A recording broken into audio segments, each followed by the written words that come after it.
أعوذ بالله من الشيطان الرجيم. بسم الله الرحمن الرحيم. السلام علیکم ورحمۃ اللہ وبرکاتہ۔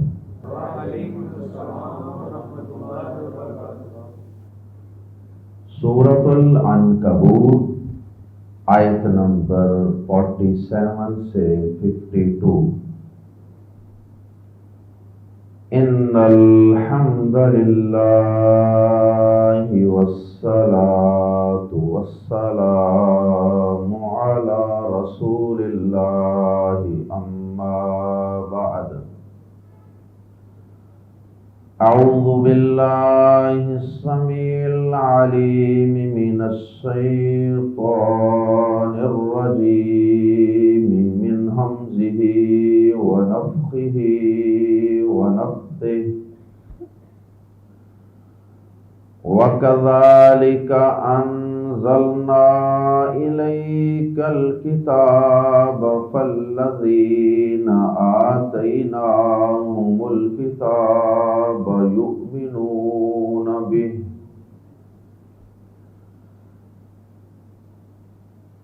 فَالَّذِينَ آتَيْنَاهُمُ الْكِتَابَ يُؤْمِنُونَ بِهِ وَمِنْ هَؤُلَاءِ مَن يُؤْمِنُ بِهِ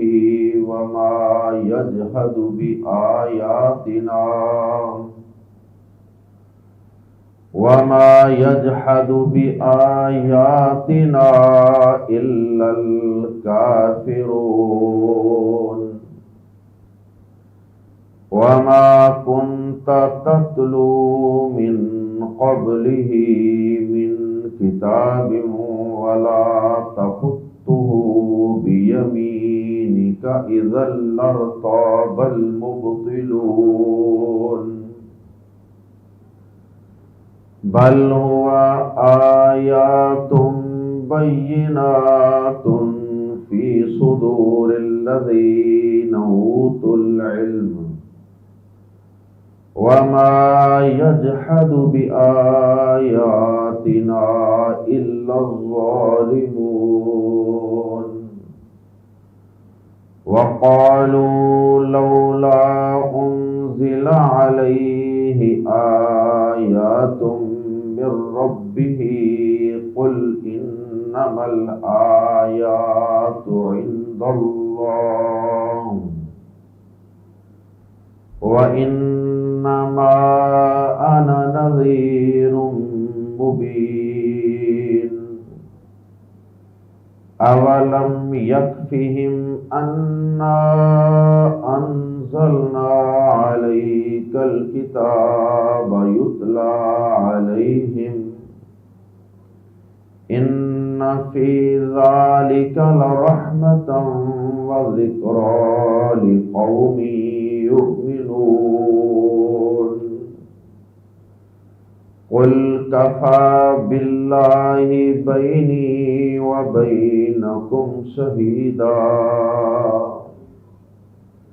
يَعْلَمُ مَا فِي السَّمَاوَاتِ وَالْأَرْضِ وَالَّذِينَ آمَنُوا بِالْبَاطِلِ وَكَفَرُوا بِاللَّهِ أُولَئِكَ هُمُ الْخَاسِرُونَ۔ 21ویں پارے کے آغاز میں یعنی گزشتہ سبق میں ہم نے یہ پڑھا تھا کہ اللہ رب العزت نے مکی زندگی میں مسلمانوں کو جن مصائب سے، آزمائشوں، پریشانیوں سے اور کفار کے ظلم و ستم سے سامنا کرنا پڑ رہا تھا، ان کا مقابلہ کرنے کے لیے اور ان مصائب و آلام کو سہنے کے لیے اپنے پیارے پیغمبر جناب محمد رسول اللہ صلی اللہ علیہ وسلم اور آپ کے ایمان والے ساتھیوں کو حکم دیا تھا کہ آپ اپنے اندر صبر و استقامت پیدا کرنے کے لیے دو کام کریں، ایک قرآن مجید کی تلاوت اور اس کو بار بار پڑھنے کی عادت بنائیں، اور دوسرا نماز قائم کریں۔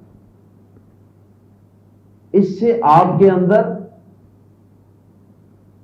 صبر و استقامت پیدا ہوگا، دین پر ڈٹے رہنے کا اللہ پاک آپ کو مزید حوصلہ اور جذبہ عطا فرما دیں۔ اب اسی قرآن مجید کے متعلق آیات زیر تفسیر میں اللہ رب العزت نے کچھ مزید باتیں بیان فرمائی، کیونکہ کفار اس قرآن مجید پر بھی بڑے اعتراضات کرتے اور اس پر چند لوگوں کے علاوہ ان کی اکثریت ایمان لانے کو تیار نہیں تھی۔ تو اللہ رب العزت نے قرآن مجید کے اپنی طرف سے نازل ہونے کے یہاں زبردست دلائل بیان فرمائے، اور پھر ان دلائل میں سے بطور خاص جو دلائل بیان فرمائے ہیں ان میں سے ایک بہت بڑی دلیل یہ ہے کہ قرآن مجید تو اے نبی پاک صلی اللہ علیہ وسلم ہم نے آپ پر نازل کیا، اور آپ تو ایک امی شخص ہیں۔ امی کا مطلب کہ آپ لکھنا پڑھنا نہیں جانتے ہیں۔ اب یہ کس طرح ممکن ہے کہ ایک شخص جو لکھنا پڑھنا بھی نہیں جانتا، نہ کسی اسکول میں، نہ کسی تعلیمی ادارے میں، نہ کسی استاد کے پاس لکھنا پڑھنا سیکھنے کے لیے گیا اور نہ اس نے سیکھا، وہ شخص ایک ایسی بے مثال کتاب پیش کر دے کہ جس کتاب جیسی کتاب تم سارے عرب کے شعراء اور فضلاء اور دانشور مل کر بھی بنانے سے قاصر ہو، اور اس کتاب جیسی کتاب تو دور کی بات ہے، اس کی ایک سورت جیسی سورت بھی تم بنانے سے قاصر ہو۔ تو پھر ایک طرف تو تمہاری اس قدر بے بسی، اور دوسری طرف ہمارا پیغمبر جو امی ہے، جو لکھنا پڑھنا تک نہیں جانتا، وہ نبی اتنی شاندار بے مثال بے نظیر کتاب پیش کر دے تو پھر بھی تم یہ کہو کہ اس نے اپنی طرف سے گاڑ لی ہے،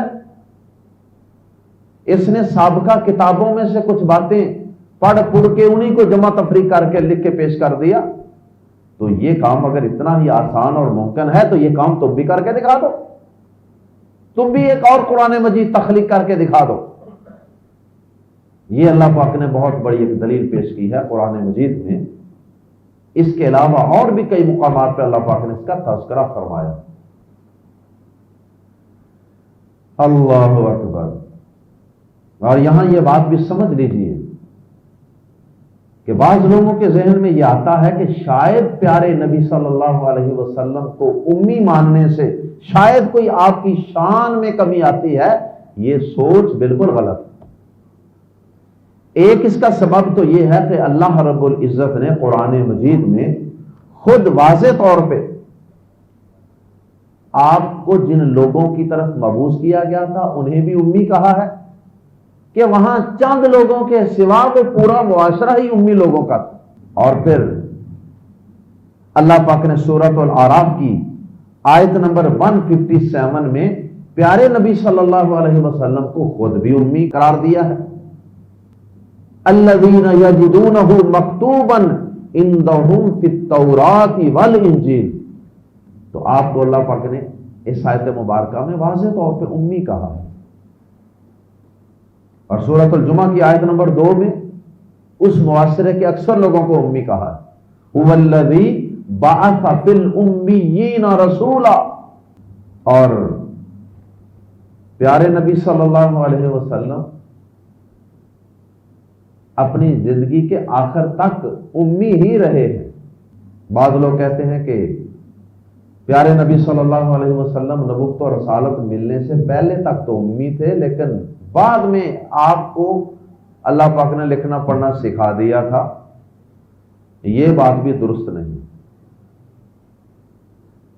کیونکہ اللہ پاک نے آپ کو امی رکھا تھا ایک حکمت کی وجہ سے، اس میں ایک بہت بڑی مصلحت تھی، تو وہ مصلحت اور حکمت تو ختم ہو جاتی اگر جس دن پہلی وحی آ گئی اس کے بعد آپ کو اللہ پاک سکھا دیتے لکھنا پڑھنا، تو وہ جو لوگ اس قرآن کا انکار کر رہے تھے ان کے سامنے پھر یہ دلیل امی ہونے کی کیسے پیش کی جاتی؟ اور ویسے بھی صحیح بخاری شریف میں حدیث موجود ہے، حدیث نمبر 3184، صلح حدیبیہ کا سارا قصہ حدیث میں مذکور ہے۔ جب یہ معاہدہ لکھا گیا تو اس وقت یہ ذوالقعدہ 6 ہجری کا واقعہ ہے۔ 6 ہجری کا مطلب کیا ہے کہ 13 سال آپ مکہ مکرمہ میں رہے، اور پھر آپ کو مدینہ طیبہ تشریف لے گئے بھی 6واں سال تھا۔ 13 سال مکہ میں اور 6 سال یہ، 19 سال تو ہو گئے آپ کی نبوت کے، 23 سال آپ کی نبوت کا ٹوٹل دورانیہ ہے۔ اس کے بعد تقریباً 4 سال آپ حیات رہے۔ تو بہرحال اس حدیث کے اندر بھی واضح طور پہ یہ الفاظ ہیں کہ جب کافروں نے اعتراض کیا کہ آپ نے اس میں یہ کیوں لکھا ہے کہ یہ معاہدہ فلاں کافروں کے درمیان اور محمد الرسول اللہ صلی اللہ علیہ وسلم کے درمیان طے کیا جا رہا ہے، انہوں نے کہا کہ ہم تو آپ کو محمد الرسول اللہ مانتے ہی نہیں ہیں، تو پھر یہ تو معاہدے میں آپ کو نہیں لکھنا چاہیے، آپ یہاں محمد بن عبداللہ لکھوائیں۔ تو پھر آپ نے حضرت علی رضی اللہ تعالی عنہ سے کہا کہ علی، یہاں جو محمد الرسول اللہ لکھا گیا ہے نا، اس کو رسول اللہ کو مٹا دو۔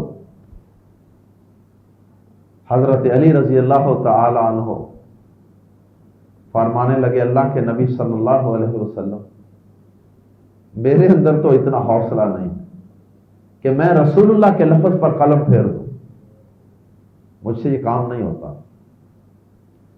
پیارے نبی صلی اللہ علیہ وسلم نے فرمایا کہ اچھا علی، پھر مجھے بتاؤ کہ کہاں لکھا ہے رسول اللہ، میں اس کے اوپر خود قلم پھیر دیتا اس معاہدے کی خاطر۔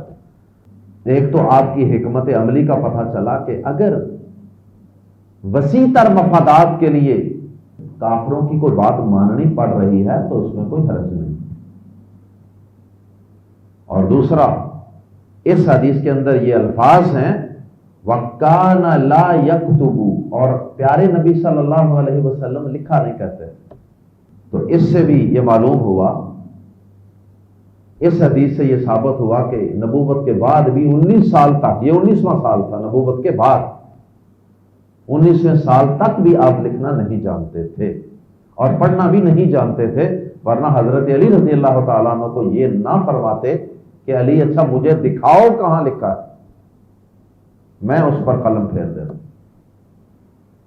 اور معاہدہ بھی آپ نے خود تحریر نہیں فرمایا، آپ قرآن مجید کی کتابت بھی صحابہ کرام سے کرواتے تھے جو لکھنا پڑھنا جانتے تھے، جنہیں کاتبین وحی کہا جاتا، آپ ان کو بتاتے تھے اور وہ لکھ دیتے۔ آپ نے جو بادشاہوں کو خطوط لکھوائے ہیں وہ بھی آپ نے خود نہیں لکھے، صحابہ کرام سے لکھوائے۔ اچھا، اب اس میں آپ کے امی ہونے میں کیا آپ کی شان میں کمی ہے کہ اضافہ ہے؟ یہ سوال ہے۔ پیارے نبی صلی اللہ علیہ وسلم کو امی ماننے میں آپ کی شان و عظمت اور آپ کی صداقت و حقانیت، اللہ کی طرف سے نازل ہونے والی سچی کتاب ہونے کے دلائل موجود، زیادہ بات پختہ ثابت ہوتی ہے کہ ایک امی شخص جو لکھنا پڑھنا ہی نہیں جانتا، وہ اتنی زبردست بے مثال اور بے نظیر کتاب پیش کر رہا ہے، اور اگر آپ پڑھے لکھے ہو کر یہ کتاب پیش کرتے تو پھر اس میں بات میں اتنا وزن نہیں ہونا۔ اللہ پاک نے اس حکمت اور مصلحت کے تحت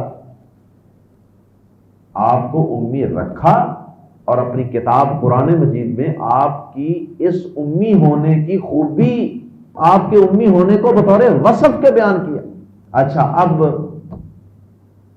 ہمارے ہاں جو یہ لفظ امی کا ہے، جو لکھنا پڑھنا نہیں جانتا، اس کو ایک کمزوری سمجھا جاتا ہے۔ کیوں؟ اس لیے کہ عام طور پہ ہمارے معاشرے میں جو شخص علم حاصل کرتا ہے نا، علم حاصل کرنے کا ذریعہ کیا ہے کہ انسان کو لکھنا پڑھنا آتا ہو۔ لکھنا پڑھنا آتا ہوگا تو وہ کتاب پڑھے گا اور پھر کاپی پہ ہوم ورک کرے گا اور اس طرح وہ نالج گین کرے گا، علم حاصل کرے گا۔ یہ الجھن ہے ہمارے لوگوں کے ذہنوں میں، جو آپ مسلمان ہو کر بھی آپ کے امی ہونے پر پریشان ہوتے ہیں۔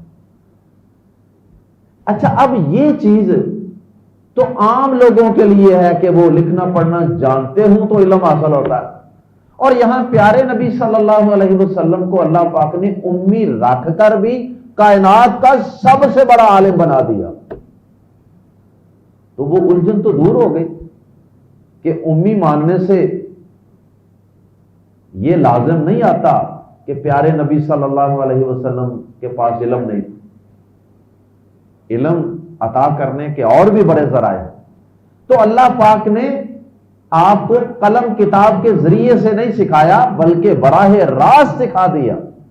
آپ کے قلب اطہر پر اللہ پاک نے علم نازل فرما کے آپ کو کائنات کا سب سے بڑا امام اور سب سے بڑا عالم بنا دیا کہ لکھنے پڑھنے کے ذریعے تو علم ساری دنیا حاصل کر رہی ہے۔ کمال تو یہ ہے کہ آدمی لکھنا پڑھنا بھی نہیں جانتا اور کائنات کا سب سے بڑا عالم ہے۔ یہ اس بات کی دلیل ہے کہ اسے علم براہ راست اللہ کی طرف سے عطا کیا گیا اور وہ اللہ کا سچا پیغمبر اور نبی۔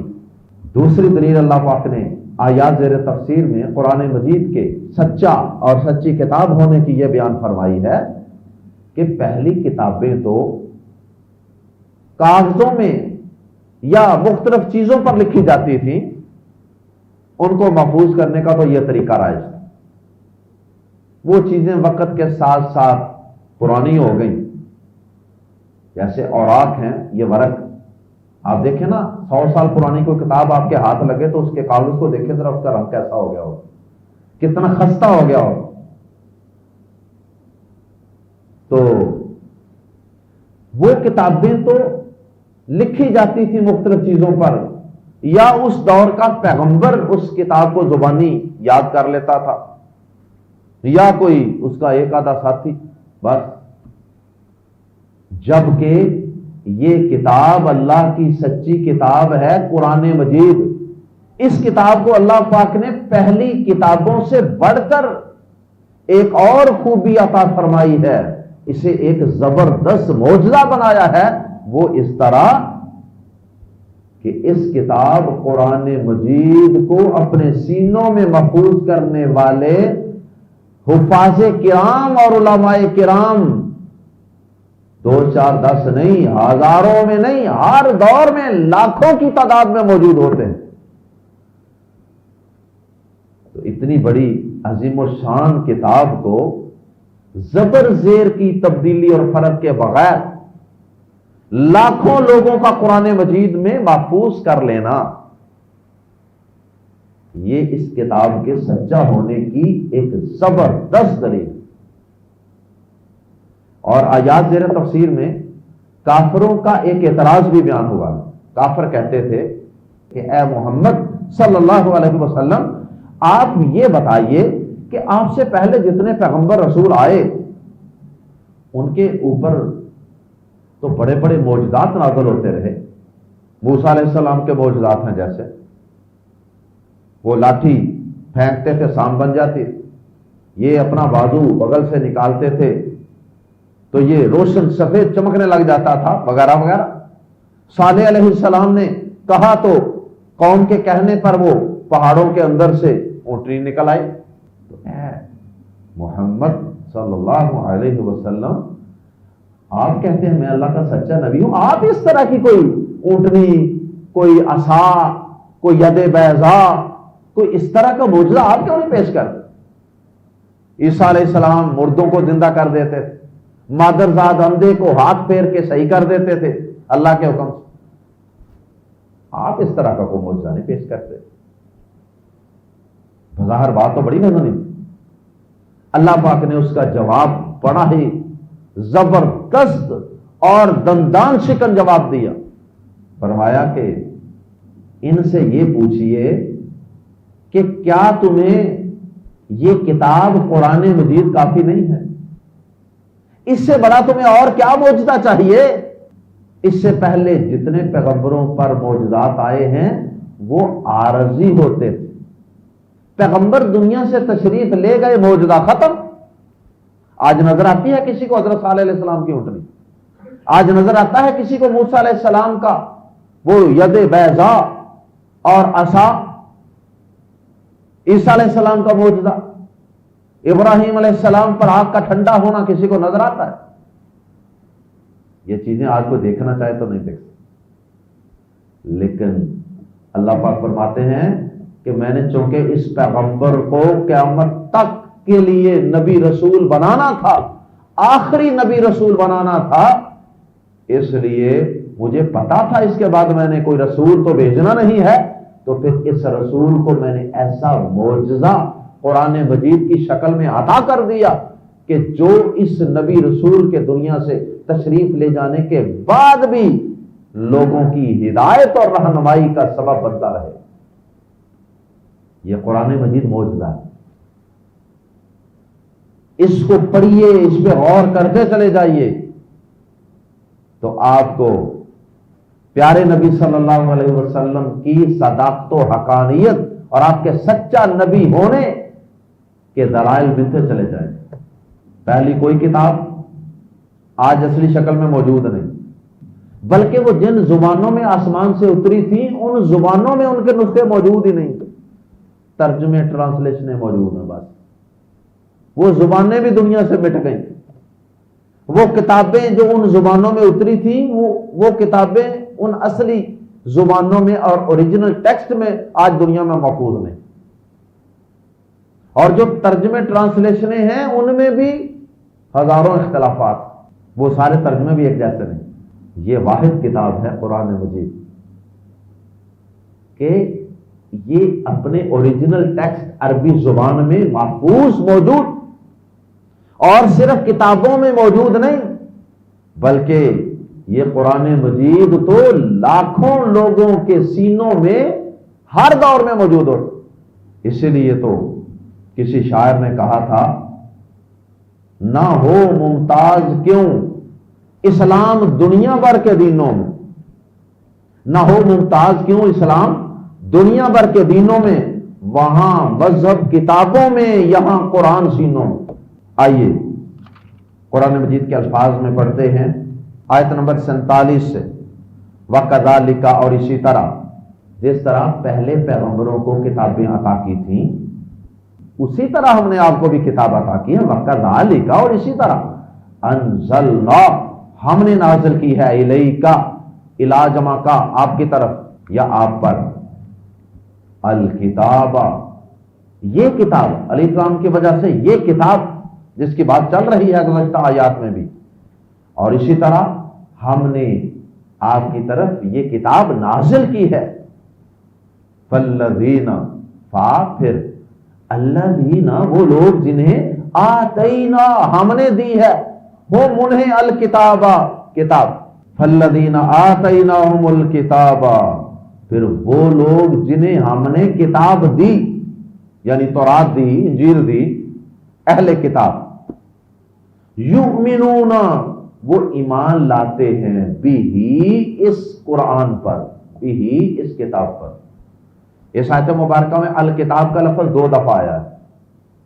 پہلی دفعہ الکتابہ سے مراد قرآن مجید ہے، وَكَذَلِكَ أَنزَلْنَا إِلَيْكَ الْكِتَابَ میں الکتابہ سے مراد قرآن مجید ہے، اور دوسری دفعہ جو فَالَّذِينَ آتَيْنَاهُمُ الْكِتَابَ میں الکتاب ہے اس سے مراد تورات انجیل ہے۔ فَالَّذِينَ آتَيْنَاهُمُ الْكِتَابَ يُؤْمِنُونَ بِهِ، پھر وہ لوگ جنہیں ہم نے کتاب دی وہ اس پر ایمان لاتے ہیں، کس پر؟ قرآن مجید پر۔ اور مراد یہ ہے کہ جو صحیح معنوں میں کتاب والے ہیں نا، صحیح معنوں میں اہل کتاب بنے ہی نہیں۔ اہل کتاب کون ہوتا ہے؟ جو اپنی کتاب میں تبدیلی کر دے وہ کتاب والا ہوتا ہے؟ جو اپنی کتاب کو الماری میں سجا کے رکھ دے، اس کو پڑھے نہ ساری زندگی، وہ کتاب والا ہوتا ہے؟ جو اپنی کتاب میں یہ بات لکھی ہوئی ہو کہ آخری پیغمبر آئے گا، اس کی یہ نشانیاں ہوں گی، اس پر تمہیں ایمان لانا ہے، یہ آیتیں اپنی کتاب میں پانے کے، پڑھنے کے، دیکھنے کے باوجود ان پر ایمان نہ لائے تو وہ اہل کتاب ہے؟ وہ تو اپنی کتاب پر ایمان نہیں لاتا، تو وہ قرآن مجید پر ایمان کیا لائے گا؟ تو اس سے مراد ہیں جو صحیح معنوں میں کھرے اہل کتاب ہیں، اور جو کھرے مخلص اور باعمل اہل کتاب تھے نا، وہ واقعی اس کتاب پر ایمان لے آئے تھے۔ وَمِن اور میں سے، ہاؤلائی یہ، وَمِن ہاؤلائی اور ان میں سے بھی، اور ان میں سے مراد یہ سورت مکہ میں نازل ہوئی، اور مکہ میں زیادہ اہل کتاب نہیں تھے، زیادہ مشرکین تھے جو کسی کتاب کے پیروکار نہیں، ان کو مشرکین کہتے ہیں، ان کی طرف اشارہ ہے۔ وَمِنْ ہَؤُلَاءِ اور ان لوگوں میں سے بھی کچھ مشرک ایمان لائے تھے نا، مَن يُؤْمِنُ اور ان میں سے بھی کچھ وہ ہیں من جو یؤمنو ایمان لاتے ہیں بھی اس پر، قرآن پر۔ اہل کتاب میں سے بھی کچھ لوگ ایمان لائے، اور جو مشرکین ہیں ان میں سے بھی کچھ اس قرآن پر ایمان لے آئے گا۔ وَمَا يَجْحَدُ اور نہیں انکار کرتے، ماں کے بعد اللہ آ جائے جملے میں، ماں کا معنی نہیں، وَمَا يَجْحَدُ اور نہیں انکار کرتے، بِآیاتنا ہماری آیات کا، إِلَّا الْكَافِرُونَ مگر جو کافر ہیں، جو نہ ماننے والے ہیں، جو اہل کتاب میں سے ایمان نہیں لاتا قرآن پر، وہ تو اپنی کتاب کا بھی کافر ہے، کیونکہ اس کی اپنی کتاب میں بھی لکھا ہوا ہے سارا کچھ آخری پیغمبر کے بارے میں۔ تو جہادہ یا جہادو کا معنی ہوتا ہے کسی بات کو، حق کو، صحیح بات کو جاننے کے باوجود نہ ماننا، انکار کر دینا۔ وَمَا يَجْحَدُ بِآيَاتِنَا اور نہیں انکار کرتے ہماری آیات کا، آیات سے مراد یہاں قرآن مجید، إِلَّا الْكَافِرُونَ مگر جو کافر ہیں، جن کے اندر ہی کفر بھرا ہو، میں نہ مانوں کی رٹ لگا رکھی ہو، وہی نہیں مانتے، ورنہ جو صحیح اور ایک نمبر مخلص لوگ ہوتے ہیں، سنجیدہ لوگ ہوتے ہیں، وہ اہل کتاب میں سے بھی ایمان لے آتے ہیں، وہ مشرکین مکہ میں سے بھی ایمان لے آتے ہیں۔ وما کنتا اور نہ تھا تو، لفظی معنی وما اور نہ کنتا تو تھا، تو ادب و احترام کے ساتھ ترجمہ یوں کریں گے، وما کنتا اور نہیں تھے آپ اے پیارے نبی صلی اللہ علیہ وسلم، تتلو پڑھتے، تلاوت کرتے، پڑھتے، من قبل ہی اس سے پہلے، کس سے پہلے؟ اس قرآن سے پہلے، اس کے نازل ہونے سے پہلے، من کتاب کوئی کتاب، کوئی بھی کتاب آپ اس سے پہلے نہیں پڑھتے۔ وما کنت تتلو من قبلہ من کتاب اور اے نبی پاک صلی اللہ علیہ وسلم آپ تو اس سے پہلے نہ کوئی کتاب پڑھتے تھے، ولا تخطہ اور نہ لکھتے تھے۔ تخط، خطہ یا خطو کا معنی لکھنا، کہتے ہیں نا فلاں شخص کا خط بڑا خوبصورت ہے، خوش خطی، خوش خطی، وہ خط کیا ہے؟ لکھائی، خوش خطی کا مطلب اچھی لکھائی، تو اس سے مراد ہے لکھائی، لکھنا۔ ولا تخطہ اور نہ آپ لکھتے ہیں اسے، ساتھ یمینی کا اپنے دائیں ہاتھ کے، اور نہ آپ اسے اپنے دائیں ہاتھ سے لکھتے ہیں، کیونکہ لکھا دائیں ہاتھ سے جاتا ہے، جو نارمل بندے ہیں وہ دائیں ہاتھ سے لکھتے ہیں۔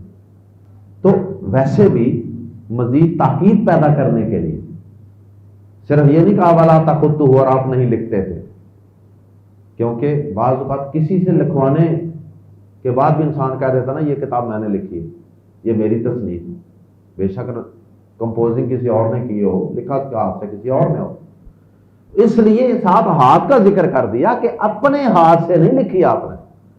ولا تخطہ اور نہ آپ لکھتے تھے یا لکھتے ہیں بھی یمینی کا اپنے دائیں ہاتھ سے؟ اس کتاب کے اترنے سے پہلے اے نبی نہ تو آپ کی کوئی کتاب پڑھتے تھے، نہ آپ اپنے دائیں ہاتھ سے لکھتے ہی تھے کچھ. اور اگر ایسا ہوتا تو پھر کیا ہوتا؟ کا نقصان یہ ہوتا اذن، تب یا اس وقت، لم زبر لا ضرور، ارتابا، ارتابا شک کرتے، المبتلون باطل والے، باطل سوچوں والے، شکوک و شبہات والے، وہ پھر ضرور شک کرتے. ابھی بھی وہ اتنے اعتراضات کرتے ہیں. تو اگر آپ پڑھے لکھے دانشور پہلے لکھنے پڑھنے والے ہوتے تو پھر تو باطل پرستوں کو بہت زیادہ موقع مل جانا تھا بات بنانے کا. اگر کئی لوگوں کے دلوں میں یہ شک آنا تھا کہ یار شاید خود ہی لکھ لی ہو. اللہ پاک نے قیامت تک آنے والے ہم جیسے کمزور ایمان والوں کے لیے بھی یہ بندوبست فرما دیا کہ آپ کے نبی امی تھے، اس کے باوجود اتنا بڑا معجزہ قرآن مجید کی شکل میں پیش کیا ہے تو یقیناً یہ اللہ کی طرف سے نازل کردہ ہے. بل ہوا، ایک اور دلیل آ گئی قرآن مجید کے سچی کتاب ہونے. دوسری دلیل سینوں میں محفوظ ہے. بل ہوا، بلکہ یہ تو آیات ہیں بینات واضح، بلکہ یہ قرآن مجید تو واضح آیات فی صدور الذین، ان لوگوں کے سینوں میں اوتوا العلم، جنہیں علم دیا گیا.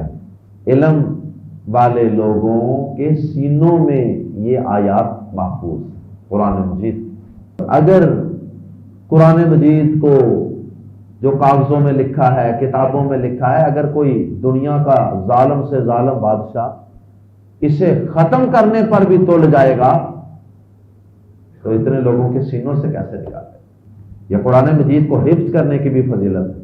بل هو آیات بینات فی صدور الذین اوتوا العلم، بلکہ یہ تو واضح آیات ہیں ان لوگوں کے سینوں میں جنہیں علم دیا گیا ہے. اور اللہ پاک نے حفاظت کی ذمہ داری بھی خود لی تھی نا اس کتاب کی. انا نحن نزلنا الذکر وانا له لحافظون، اس قرآن کو ہم خود ہی اتارنے والے ہیں اور ہم خود ہی اس کی حفاظت کو بندوبست بھی کریں. اور اللہ پاک نے کیا. وما یجحد بآیاتنا الا الظالمون، اور نہیں انکار کرتے ہماری آیات کا مگر جو ظالم. یعنی ظالم سے مراد، ظلم سے مراد یہاں ضد، ہٹ درمی، بندہ بلا وجہ اڑ جائے کسی بات، بس ایسا شخصی ضدی، متعصب اور حاسد قسم کا کوئی بندہ وہی اس کتاب کا انکار کر سکتا ہے. ورنہ کوئی بھی سلیم الفطرت، عقل مند، باشعور وہ شخص اس کتاب کا انکار نہیں کر سکتا. وقالوا، اور انہوں نے کہا، لولا، کیوں نہ، انزل، اتاری گئیں، علیہ، اس پر، آیات، آیات یا کسی قسم کی نشانیاں، من ربہ، اس کے رب کی طرف سے.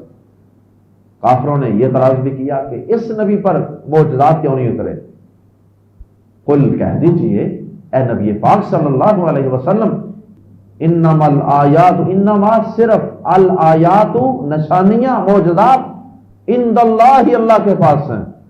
انما الآیات عند اللہ، نشانیاں تو سب اللہ ہی کے پاس ہیں. یعنی معجزات وہ کسی نبی کے اختیار میں نہیں ہوتے. اس دور میں بھی نبی، جب نبی چاہتا تھا معجزہ ظاہر ہوتا تھا. جب نبی زندہ تھا اس وقت بھی نبی جب چاہتا تھا اس وقت معجزہ ظاہر نہیں ہوتا. جب اللہ چاہتا تھا اس وقت معجزہ ظاہر ہوتا. 24 گھنٹے وہ معجزہ نظر نہیں آتے تھے. اور یہ قرآن مجید، نبی پاک صلی اللہ علیہ وسلم اگر مدینہ طیبہ تشریف لے گئے ہیں تو یہ معجزہ پیچھے مکہ میں بھی موجود تھا. آپ اگر مکہ مکرمہ میں موجود تھے تو کئی لوگ مسلمان ہو چکے تھے مدینہ طیبہ میں، قرآن پاک ان کے پاس بھی موجود. یہ معجزہ ہر جگہ ہی موجود، اور 24 گھنٹے کا معجزہ، 24 گھنٹے. یہ نہیں ہے کہ نبی پاک صلی اللہ علیہ وسلم سے کہا جائے گا کہ ذرا اللہ پاک سے کہیں ذرا معجزہ آن کریں، معجزہ ذرا ظاہر کریں. ایسا نہیں، ہر وقت ہی یہ معجزہ موجود تھا اور قیامت تک رہے گا. جب مرضی کوئی آرام سے اطمینان سے بیٹھ کر اس پہ غور و فکر کرے، آیات کو پڑھے، تحقیق کرے، ریسرچ کرے، تو وہ پیارے نبی صلی اللہ علیہ وسلم پر ایمان لا سکتا ہے، آخرت پر ایمان لا سکتا ہے۔ قل انما الآیات عند اللہ، کہہ دیجئے نشانیاں تو سب اللہ ہی کے پاس ہیں، وہ معجزات میرے اختیار میں نہیں ہے کہ میں دکھاؤں تمہیں۔ وَإِنَّمَا، اور صرف، یہ حصر کا معنی پیدا کرتا ہے، یا اس کا معنی یقیناً بھی کر لیتے ہیں بعض اہل علم۔ وَإِنَّمَا، اور صرف، آنا میں، وَإِنَّمَا آنا، اور میں تو فقط، اور میں تو صرف نذیر مبین، کھلم کھلا ڈرانے والا ہوں، بس میرا کام تو لوگوں کو وارن کرنا ہے، ڈرانا ہے، معجزات دکھانا میرے اختیار میں نہیں بھائی، وہ تو اللہ کے ہاتھ میں۔ یہ نبی پاک صلی اللہ علیہ وسلم نے جواب دیا۔ پھر اللہ پاک نے ایک اور جواب دلوایا، فرمایا اے نبی صلی اللہ علیہ وسلم، آوا، اور کیا، لم یکفی، نہیں کافی، ہم انہیں، کیا انہیں کافی نہیں ہوا، انا، کہ ہم نے، انزلنا، نازل کیا ہم نے، علیہ کا، تجھ پر، الکتاب، اس کتاب کو، ہم نے آپ پر یہ جو کتاب نازل کی ہے، کیا انہیں یہ معجزہ کافی نہیں ہوا، یتلا علیہم، جس کی ان پر تلاوت کی جاتی ہے، جس کی تلاوت وہ سنتے رہتے ہیں، تو کیا یہ معجزہ ان کے لیے کافی نہیں ہے؟ ان فی ذالک، بے شک اس میں، یعنی اس قرآن میں، قرآن کو معجزہ بنا کر نازل کرنے میں، لمزبرلا، یقیناً، رحمتن، بڑی رحمت ہے۔ وہ کس طرح رحمت ہے جی اس قرآن میں؟ پہلے نبیوں پر جو معجزات قوموں کے مطالبے پر نازل کیے جاتے تھے نا، وہ معجزہ نازل ہونے کے بعد اگر قوم ایمان نہیں لاتی تھی، پھر آسمان سے عذاب آ جاتا تھا کہ معجزہ دیکھ کر بھی ایمان نہیں لائے۔ قرآن مجید کو کوئی سنے، پڑھے، ایمان نہ لائے تو عذاب نہیں آتا۔ آج انکار کر لیا، ممکن ہے اگلے ہفتے پھر پڑھے، پھر غور کرے، ممکن ہے 6 مہینے بعد، ممکن ہے 5-10 سال بعد، ممکن ہے جوانی میں نہیں عقل آ رہی، ہو سکتا ہے بڑھاپے میں جا کر اس قرآن کو دوبارہ پڑھے، غور و فکر کرے تو اس پر ایمان لانے میں کامیاب ہو جائے۔ اس لحاظ سے پھر یہ قرآن تو پہلے نبیوں کے معجزات کے مقابلے میں سراسر رحمت۔ ان فی ذالک لرحمتن، بے شک اس میں یقیناً بڑی رحمت ہے۔ رحمتن کی تنوین کی وجہ سے ہم ترجمہ کر رہے ہیں بڑی رحمت۔ تنوین کے کئی مقاصد ہوتے، وذکرا، اور سراسر نصیحت ہے، وذکرا، اور نصیحت ہے، لقوم یؤمنون، ان لوگوں کے لیے جو ماننے والے ہیں، جو ایمان لاتے ہیں۔ ایمان لانے والوں کے لیے تو اس میں بڑی نصیحت ہے، قیامت تک لوگ اس پہ غور و فکر کر کے اس پر ایمان لاتے رہیں گے۔ آج پیارے نبی صلی اللہ علیہ وسلم کو دنیا سے تشریف لے گئے، کتنی صدیاں بیت چکی ہیں، کیا آج کے دور میں بھی لوگ اسلام قبول کر رہے ہیں کہ نہیں کر رہے؟ کون سا معجزہ دیکھ کر رہے ہیں؟ قرآن مجید کو اسٹڈی کرتے ہیں، پیارے نبی صلی اللہ علیہ وسلم کی سیرت طیبہ کا مطالعہ کرتے ہیں، ایمان لانے میں کامیاب ہو جاتے ہیں۔ پیارے نبی صلی اللہ علیہ وسلم کی حدیث ہے صحیح بخاری میں، آپ نے فرمایا کہ انبیاء میں سے جو بھی نبی تھا اسے نشانیوں میں سے ایسی نشانیاں دی گئی جن نشانیوں کو دیکھ کر ان پر لوگ ایمان لائے، اور مجھے جو نشانی دی گئی وہ صرف وہی ہے، مجھے جو نشانی دی گئی، وَإِنَّمَا كَانَ الَّذِي أُوتِيتُهُ وَحْيًا، اور مجھے جو معجزہ، جو نشانی دی گئی ہے وہ وہی ہے جو اللہ پاک نے میری طرف کی ہے۔ اس لیے میں امید کرتا ہوں کہ قیامت کے دن میری پیروی کرنے والے ان سب پہلی امتوں سے زیادہ ہوں، کیونکہ وہ معجزات ختم، تو اس مذہب کو قبول کرنے کی ریشو بہت کم رہ گئی، نبی بھی کوئی نہیں دنیا میں، معجزات بھی کوئی نہیں رہے، اور یہ کتاب قرآن مجید ہر وقت پوری دنیا میں موجود ہے۔ ابھی رات ہی میں فیس بک پہ غالباً کسی کی پوسٹ پڑھی، وہ کوئی منکر حدیث تھا شاید، وہ کہہ رہا تھا جی حدیثیں تو بعد میں لکھی گئی، قرآن مجید کی حفاظت کی ذمہ داری تو اللہ پاک نے لی ہے، حدیثوں کی حفاظت کی ذمہ داری کہاں لی ہے؟ میں نے کہا آیت پیش کریں، کہاں اللہ پاک نے کہا میں نے قرآن کی حفاظت کی ذمہ داری لی؟ ایسی تو کوئی آیت ہے ہی نہیں، لیکن اکثر منکرین حدیث یہی کہیں گے کہ اللہ نے قرآن کی حفاظت کی ذمہ داری تو لی ہے، حدیث کی حفاظت کی ذمہ داری نہیں۔ اس حدیث کے اندر جو لفظ آئے ہیں نا، مجھے اس سے یہ نقطہ یاد آیا۔ قرآن مجید میں یہ الفاظ ہیں انا نحن نزلنا الذکر، یہ نہیں فرمایا کہ انا نحن نزلنا القرآن وانا لہ لحافظون، ہم نے قرآن اتارا اور ہم قرآن کی حفاظت کرنے والے نہیں۔ اللہ پاک نے بڑا وہاں جامع لفظ بیان کیا، ہم نے ہی یہ ذکر، یہ نصیحت نازل فرمائی ہے، نصیحت کا لفظ۔ اور یہاں حدیث میں کیا لفظ ہے؟ یہاں بھی آپ نے یہ نہیں کہا کہ یہ قرآن میرے اوپر جو اترا یہ معجزہ، فرمایا انما کان الذی اوتیتہ وحیا اوحاہ اللہ، پہلے نبیوں کے پاس معجزات آتے تھے، لیکن فرمایا کہ مجھے جو نشانی دی گئی ہے وہ صرف وہی ہے جو اللہ نے میری طرف کی ہے۔ یہاں بھی یہ نہیں کہا کہ قرآن ہے جو اللہ نے میرے اوپر اتارا، وہی۔ اب قرآن مجید میں جو میں نے آیت سنائی ہے اس میں بھی ذکر کا لفظ ہے، نصیحت، اور نصیحت کا لفظ قرآن پر بھی بولا جاتا ہے، حدیث پر بھی بولا جاتا ہے۔ اگر قرآن مجید بہت بڑا معجزہ ہے نا، تو ذرا غیر مسلموں سے پوچھیں، مستشرقین سے پوچھیں کہ حدیث اللہ کے نبی صلی اللہ علیہ وسلم کی وہ آج کے دور کا کتنا بڑا معجزہ ہے۔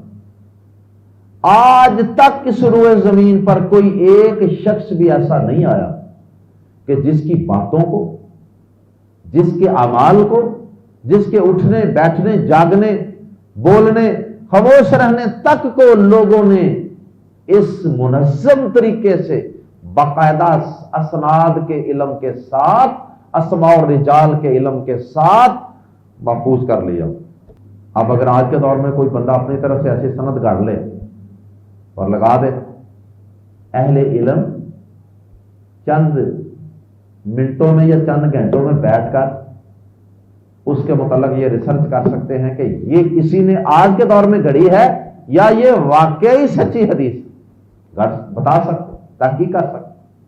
سچی بات ہے کہ احادیث کو محفوظ کرنے کے لیے اللہ پاک نے جو انتظام فرمایا محدثین کے ذریعے، اسماء اور رجال کا، اسناد کا، احادیث کو پہچاننے کا، کیونکہ بعض منافقین نے، یہودیوں نے پروپیگنڈے سازشوں کے ذریعے کچھ باتیں گاڑ کر بھی اللہ کے رسول کے ذمہ لگانے کی کوشش کی تھی۔ اس لیے یہ علم واضح وجود میں آیا، اور یہ بھی آج کے دور کا ایک زندہ اور جاوید معجزہ ہے۔ قل کہہ دیجئے کفا باللہ، کافی ہے اللہ بینی، میرے درمیان، و بینکم، اور تمہارے درمیان، شہیدا، گواہ، وہ کافی ہے شہید۔ اگر تمہیں سارا کچھ سن کے بھی ابھی بھی سمجھ نہیں نہ آتی تو پھر بس میرا رب بھی میرے نبی ہونے کا اور اس کتاب کے نازل کرنے کا گواہ کافی ہے۔ یا علام، وہ جانتا ہے، ما فی السماوات والارض، جو کچھ آسمانوں میں اور زمین میں ہے، والذی، اسے پتا ہے اس نے مجھ پر کیا نازل کیا ہے، میں سچا نبی ہوں، وہ جانتا ہے، والذین آمنوا، اور وہ لوگ جو ایمان لائے، بالباطل، باطل پر، جھوٹ پر، وکفروا باللہ، اور انہوں نے اللہ کا انکار کیا، یا اللہ کے نبی کا انکار کیا، یا اللہ کے نازل کردہ کا انکار کیا، اولئک هم الخاسرون، تو یہی لوگ خسارہ اٹھانے والے ہیں، نقصان اٹھانے والے ہیں۔ اللہم لا تجعلنا منہم، اللہ ہمیں قرآن مجید کو مرتے دم تک پڑھنے کی، سمجھنے کی، اس پر یقین رکھنے کی اور اس پر عمل کرنے کی توفیق عطا فرمائے۔ اللہ اس قرآن کو ہمارے سینوں کا قرار بنا دے، دلوں کی بہار بنا دے۔ سبحانک اللہم و بحمدک، اشہد ان لا الہ الا انت، استغفرک و اتوب الیک۔